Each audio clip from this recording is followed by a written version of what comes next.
Hi everyone, welcome back to my channel. My name is Molly. I'm a mum here in the UK of 2 children. I have a biological 4.5-year-old daughter, and last year I adopted my son. I get asked a lot about the legal side of adoption, and in particular what on earth an adoption order is. And so I'm going to go into a little bit of detail from an adoptive parent's perspective about the adoption order process, what it even is and how we felt about it, as well as a few tips that I found really useful throughout the process. A lot of people think that the day you bring your little one or your little ones home is the day that your child or children are then officially legally yours. And this is actually false, and to my surprise I didn't know this either until I was in the adoption process. But the day you bring your little ones home, which is called placement day, you are not legally fully their parent. It has to go through the courts and you have to obtain what is called an adoption order from the court. So when your little one moves home with you, you will be partially legally responsible with parental responsibility for your little one, but mainly your little one or little one's local authority will have the majority of the responsibility, and some of the responsibility does still lie with birth parents up until the adoption order is granted. In the simplest of terms, the adoption order being granted is the official last stage. It's the official document that grants your little one officially yours. It is the time where their surname changes, their names may change dependent on whether that's something you've decided to do or not. They effectively become a new person. They have a new surname, they have your name, as I said, and you lose all social worker visits almost because they are now 100% legally yours. But the process to get there is a little bit complicated, a little bit stressful, and something that I really wish more people spoke about throughout the adoption process. You can apply for an adoption order to the court when your little one or little ones have been home with you for 10 weeks. So if you're doing a foster to adopt placement, 10 weeks will have passed. You will have had to go to matching panel and be matched before you can apply for the adoption order. Or if you're not doing foster to adopt and you're doing traditional adoption, 10 weeks after placement day, your social worker should be getting in touch with you, or your little one or little one's social worker will be getting in touch to say it's about time that we start preparing the paperwork to submit the adoption order. Let's do this. You will be directed to a form, mostly which I think is downloaded off the government website, and you fill in the form with all of the relevant details. Your social worker and your children's social worker fill out what I believe is called an annex document. You may be asked to have some input into that. Nothing difficult. We were just asked a few questions about how things were going, why we chose our little man, how he's developed, how he's settled in, and effectively why we wish to adopt him. And so you will fill out the form. You do have to submit it alongside some other documents which your social worker or your children's social worker will be able to advise you of. It's normally the birth certificates and the placement order, maybe a few additional materials dependent on the case. You submit that to court and then you wait to hear for your scheduling. We submitted our adoption order paperwork and we didn't hear back until probably about 6 weeks later. So don't be alarmed. Courts are very busy, but equally don't be afraid to chase things up.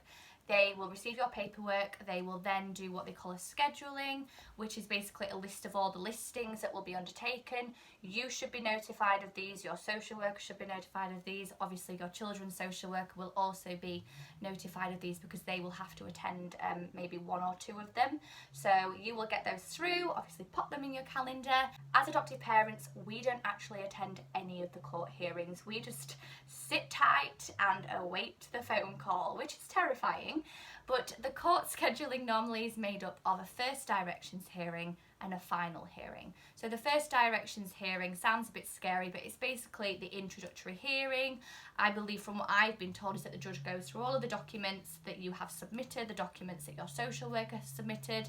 They'll look over the child's history, the legal history involving the child or children's case. At the first directions hearing, birth family are offered the opportunity to contest. Sorry, I can't get my words out today. Birth family will be notified that there is a first directions hearing. They will be told that it is their opportunity to go and contest to the judge and to the court if they wish to do so.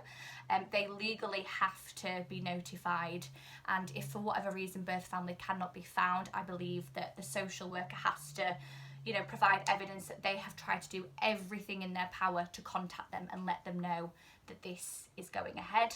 So whether or not birth family contest and they turn up at the first directions hearing, you will find out. Normally that will then go to a final hearing, but in the case that the judge wants some more information, or if birth family have contested, there is sometimes an interim hearing. I don't have experience of this. I have lots of friends who have, but again, your social worker will be able to advise you on what happens here. Usually it's nothing to worry about. It is a legal process. Birth family have every right to show evidence if they think that they have changed circumstances.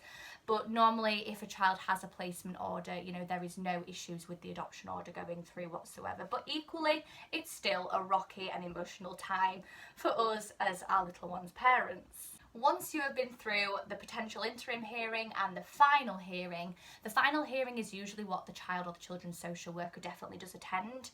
Our little man's social worker attended this. We kept ourselves very busy on this morning, and we got a call just after us to say that everything had gone through, congratulations. We were told what the judge had said. We were told to expect a copy of the final order in the post within the next month, and then our social worker basically gave us the next steps as to what we should anticipate to arrive in the post in terms of ordering copies of the adoption order certificate. After all of that has gone through, then the adoption order is granted and your little one or little ones are officially yours. Some courts do celebration days, which is a completely separate day, purely for you and your family and your friends and your children to go in and meet with the judge, have some pictures. If you've watched Instant Family, it's basically the last scene, but a lovely little thing for life story work and to celebrate an incredible milestone. It will have been a huge journey and probably a long journey for you to get to that point, so go and celebrate it. This is a little bit of a, not a disclaimer, but as I am filming this in lockdown and as I can't anticipate how long this is going to go on for, hearings are still going ahead in lockdown as far as now is concerned. Our hearings were all done in lockdown, they were remote. So do not worry about any hearings being held up. I will do a link in the description box if you are concerned, if you have adoption order hearings coming up, just that has some notifications from the court about how they've adapted for the hearings. It can be really scary, the adoption order process, even though I knew that we were pretty much guaranteed to have the adoption order go through. There was still that little bit of half glass empty in me that was thinking, oh my gosh, what if this doesn't go through? It was definitely an emotional roller coaster. So I have a few tips that really, really helped me. And the first one is that if you are as anxious as I am and you need updates and you hate the long waiting times, contact the court directly. So I often phoned the court, gave the case number, just said, do you have an update please? And they were more than happy just to say, we're processing the application, we've received it, and you can expect to have a date at this point. That's it. So don't be afraid to contact the courts directly. Social workers are very, very busy people and most likely don't always have the chance to chase up things like that for you, so you can do it yourself. My second tip is to prepare yourself emotionally. Like I said, it can be quite a stressful and a really heightened emotional period of time. For me, I was shocked at the emotional roller coaster of the legal process. Not necessarily in fear, but there was a lot of grief, there was a lot of sadness. I prepared myself for birth family to contest and I prepared myself for them not to contest. And the outcome still made me really, really emotional. And so look after yourself when it is the dates of the first hearings or interim hearings or the final hearings. Have some support around you. If you prefer to keep busy, keep busy. If not, maybe have some time off work or at home with your partner or a family member, just so that they can be there for you when you get the call, just to let you know how things have gone. And my third tip, as always, if you are spiraling emotionally or you're panicking about any of it, seek reassurance from your social worker. My poor social worker and our son's poor social worker must have had panicky emails from me weekly, but they are there to reassure you. They are professionals, they have probably done this process before, and they can certainly advise you on how their experiences have been and why you should just be able to relax and breathe a little bit. I hope that's been helpful. I'm definitely not a professional in anything adoption related, especially anything legally adoption related. That is purely just my experience, but if you Google adoption order, there is certainly some guidance that can take you through step by step of what to expect, but every scenario is different. There's a lot of jargon and terminology that just does not make sense to me, and I had to Google a lot to understand the process. But having been through it now and having been through it a while ago now, I felt that I could come on and just share a few tips in the simplest of forms that will hopefully give you a little bit of an insight from an adoptive parent's perspective. Please subscribe to my channel for more adoption related content, and if you do have any questions you can either ask them below or you can find me on Instagram at MollyMamaAdopt. I'm happy to answer any questions or share more of my story if you are curious. Thanks for watching, guys. Bye!